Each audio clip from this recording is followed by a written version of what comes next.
And what is up mga idol? So for today's videos at babalikan natin sa pinag-usapan about sa paggamit ng automatic motorcycle. Now, gusto ko i-share kung ano ang naging experience sa pag-drive ko ng automatic motorcycle or scooter.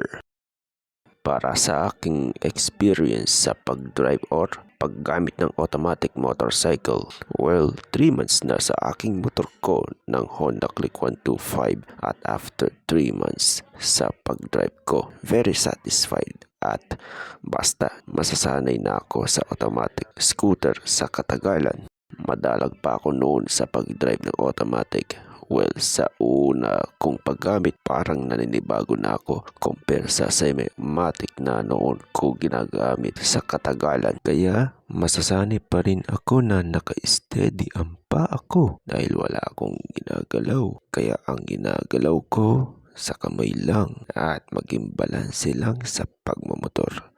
Preno at silinyador pati na manibela lamang ang ginagalaw ko sa motor. Well, noong December 31 last year, New Year's Eve, sa pagbiyahe ko ng malayo from Sampaloc 2 sa Sariaya, Quezon hanggang sa bayan ng Malvar sa Batangas, balikan mahigit 1 oras ang biyahe at nasa 65 kilometers mahigit ang takbo at depende sa mga traffic at talagang masarap ibiyahe kapag automatic and ganun pa rin very satisfied and higit sa lahat matipid sa gas consumption pero nakadepende sa pagpiga ng silinyador kaya hindi na ako makagamit ng semi-automatic or manual clutch ay kaya namimiss ko na gumamit at talagang automatic ang i-drive ko ng motor dahil magandang pakiramdam at komportable sa malayo ang biyahe.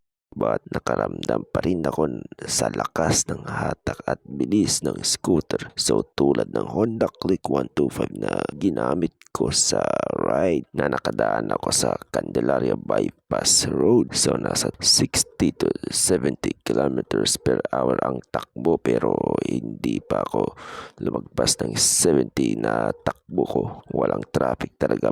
Sarap na simoy ng hangin dahil very satisfied sa lakas at bilis kaya ang masasabi ko napaka-recommended para sa akin at wala akong kaduda-duda mabilis ang motor at komportable isakyan kahit hindi naman ako sosobra sa pagpiga iba ang pakiramdam ko sa lakas ng motor na ginamit ko.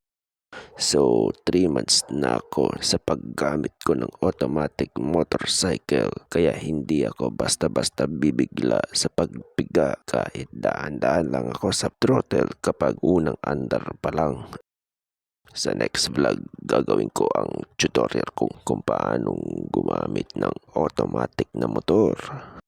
So mag-ingat po sa biyahe sa mga naka-automatic at especially sa mga naka-manual clutch at semi-matic.